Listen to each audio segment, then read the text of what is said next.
do not react emotional every time, because that does not breed stability. Right.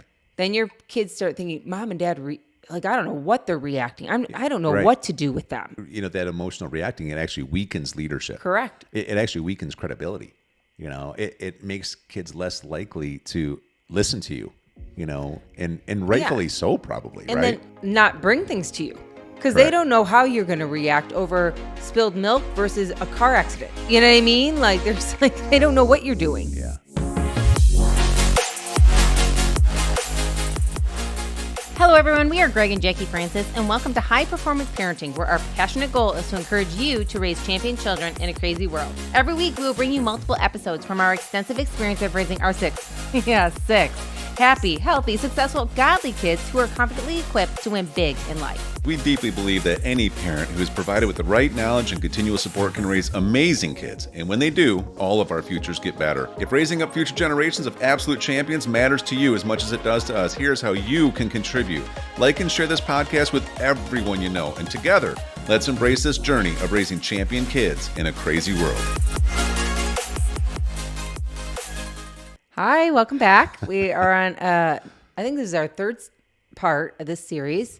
And we're just talking a little bit more about why we actually do this amazing parenting podcast. And Greg's been going over primarily some of the things on his heart on why it means so much to you to do this. And I think we're kind of just getting into the real depth of it at this point. Before we start, though, I do have a question for you. No, I didn't want one. Honey, why do melons have weddings? I don't know, honey. Because they cantaloupe. Honey, I cannot anymore. I cannot. Cantaloupe. That's a good one. And you know it. Okay. All right.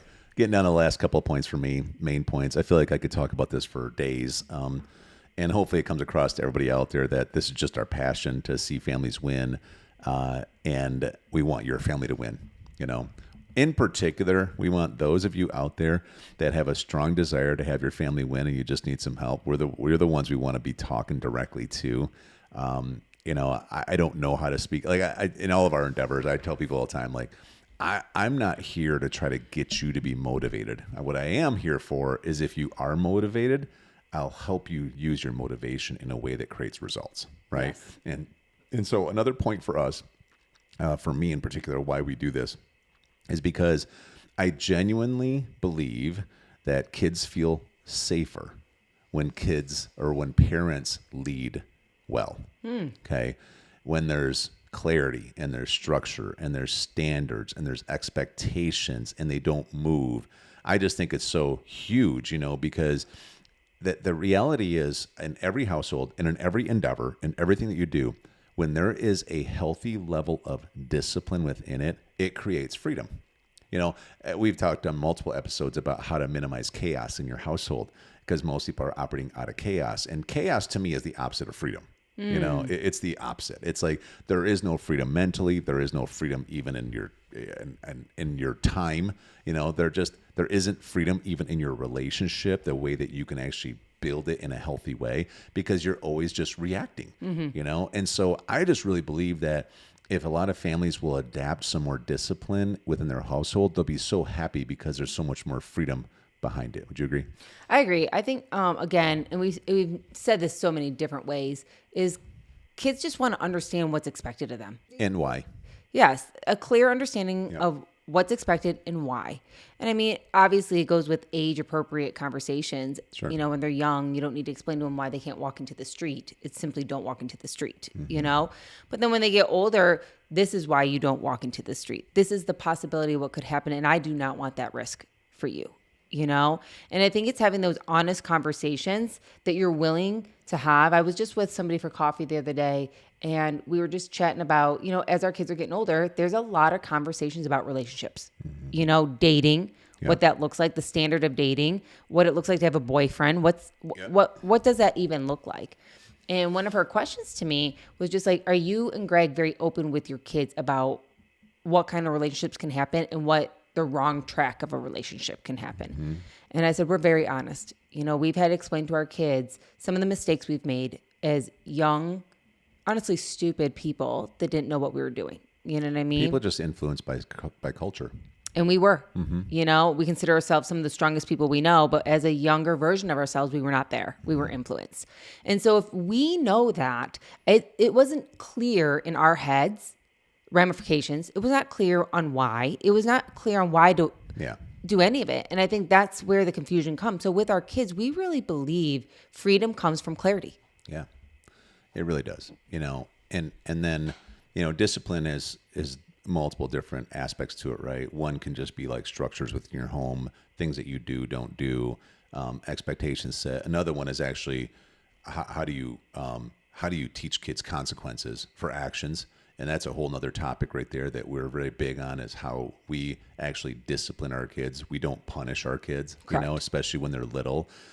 We don't do punishment. We don't do harshness, but we do consistency, and we do standards, and we do accountability, which means that we hold you to make an account for your ability that you can perform at. We have realized over time that, as you've said, kids they thrive within structure. It can be whether it's some of our daily habits and routines, whether it is principles like you have to get your work done before you get to play, principles like that. It can be even things like meals.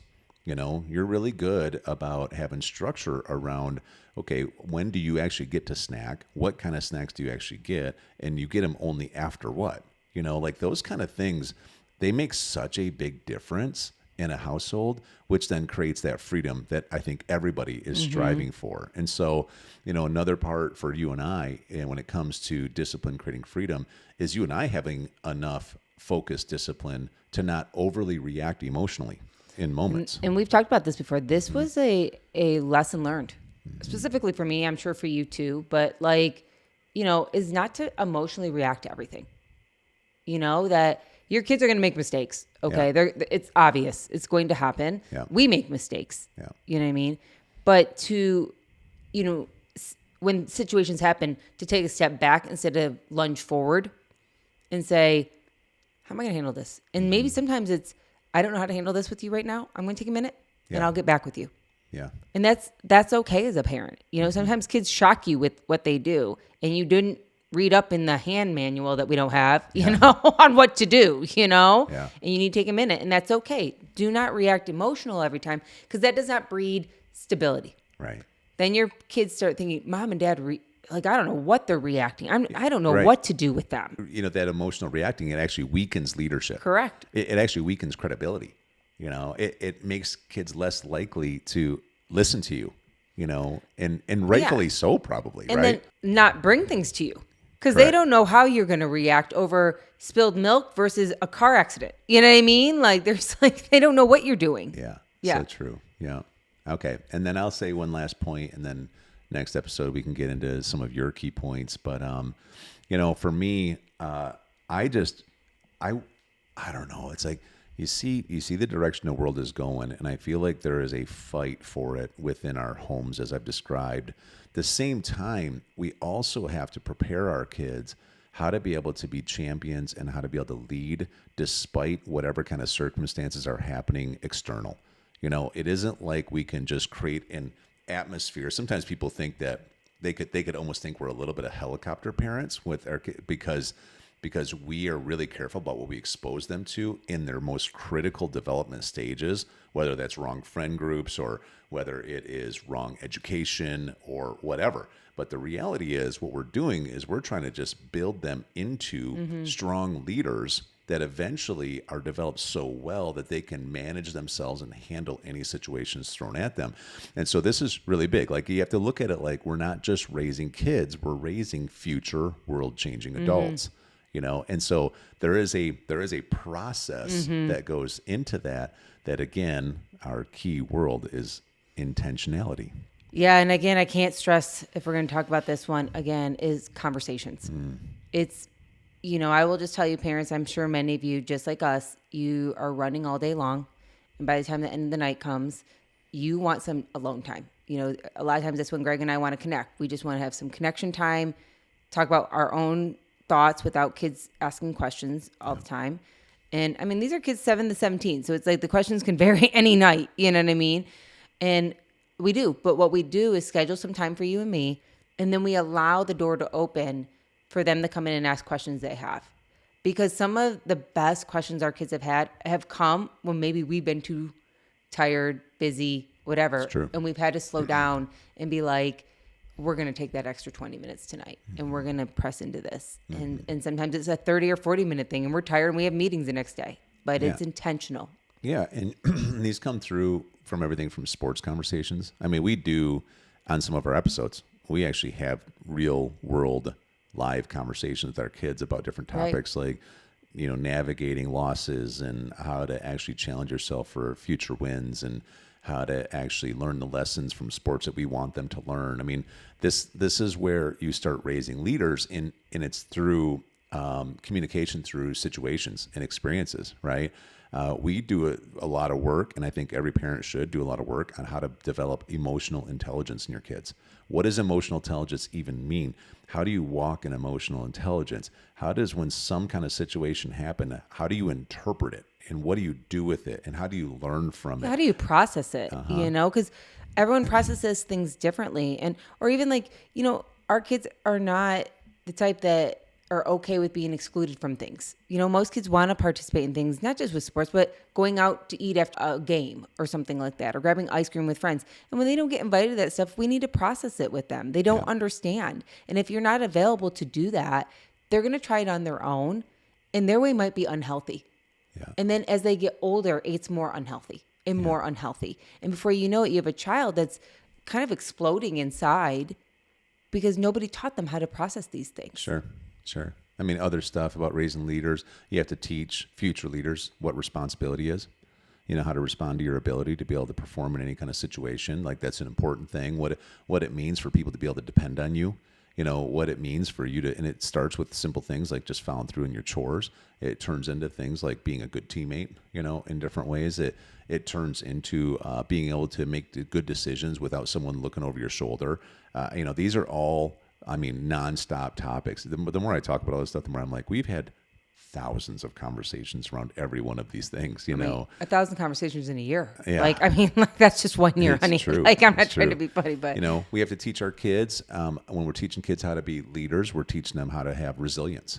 What does it mean when things get tough to actually keep pushing through until they get better? The perfect example, first one comes to my mind is, last year, our twins not making the varsity team. Chrissy made the varsity team on tennis. And it's like, you could either just say, maybe I'm not supposed to be a tennis player, or you can get to work, in a situation that isn't even that exciting for you. When you're on the JV team, there's not as much opportunity to develop there. And you stand out so much because they were so much better than everybody else, but they had a bad tryout. And so they didn't make so what are you going to do? Well, you know what they did? They worked their butts off. They came back, they made varsity, plus they made the districts team, plus they made it to the state tournament.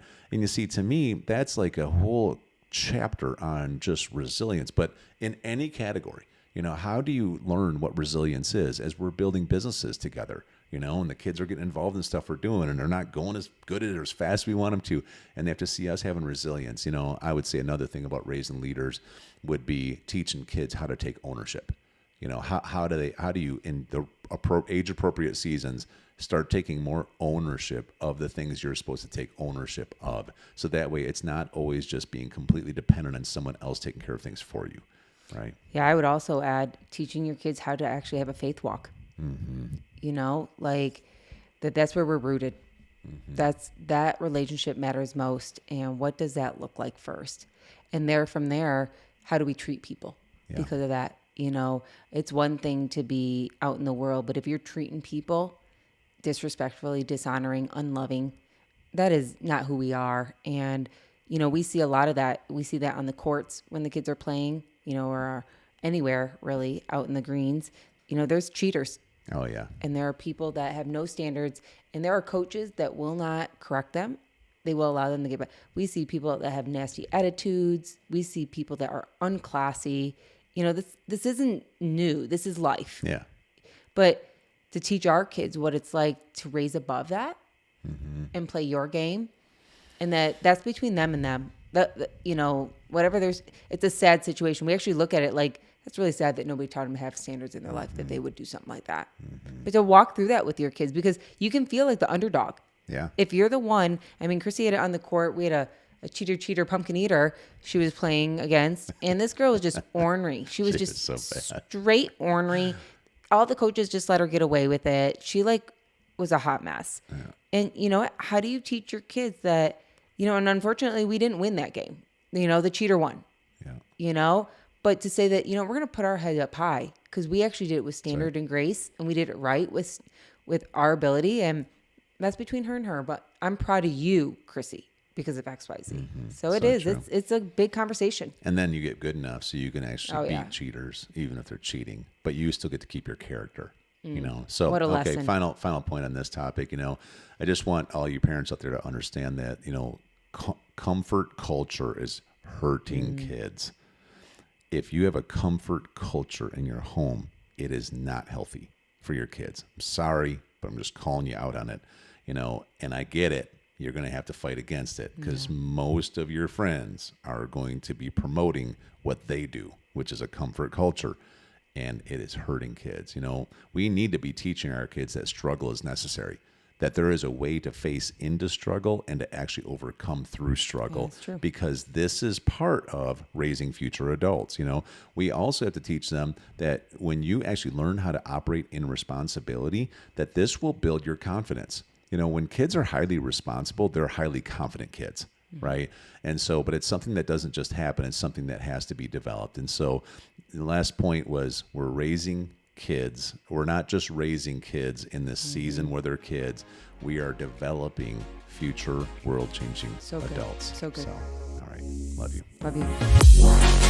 Hey, everyone. Thanks for listening, and thanks for your love and support. We hope that today's episode added tremendous value to you and your family. It would mean so much to us if you would partner with us on our mission of helping parents around the globe raise champion children in this crazy world. To do so, simply take a moment to like and share this podcast with everyone in your network. See you next time.